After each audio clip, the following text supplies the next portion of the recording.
बीच खाड़ बानी कांपेला बदनवा दर्शन दीहिए दीनानाथ।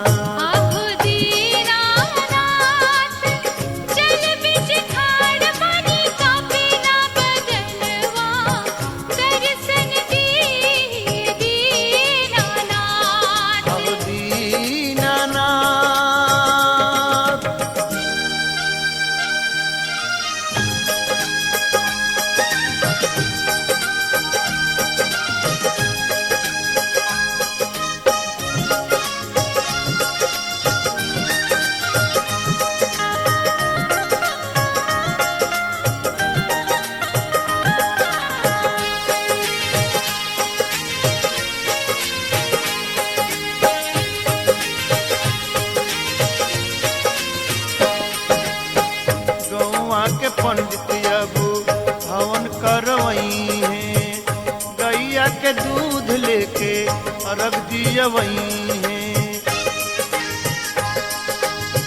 गौआ के पंडित अब हवन करवई है गैया के दूध लेके अर्घ दिवई है।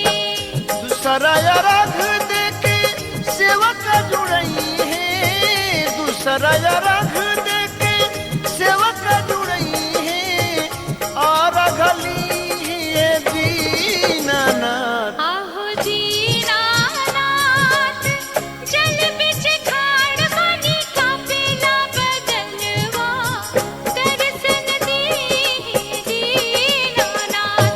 आहो दीनानाथ जल बिच खाड़ बानी कांपेला बदनवा दर्शन दीहिए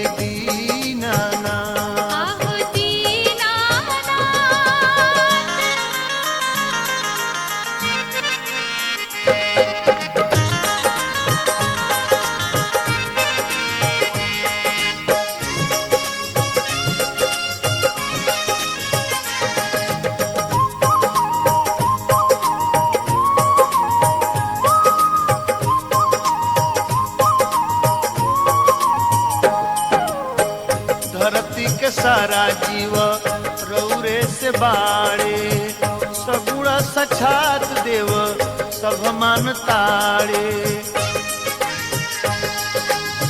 धरती के सारा जीव रउए से बाड़े सगुण साक्षात देव सब मान ताड़े।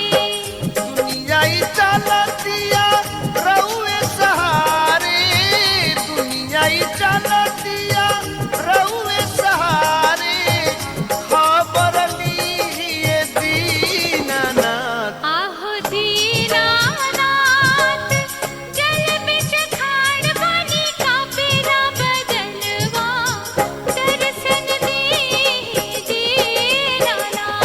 आहो दीनानाथ जल बिच खाड़ बानी कांपेला बदनवा दर्शन दीहिए दीनानाथ। आहो दीनानाथ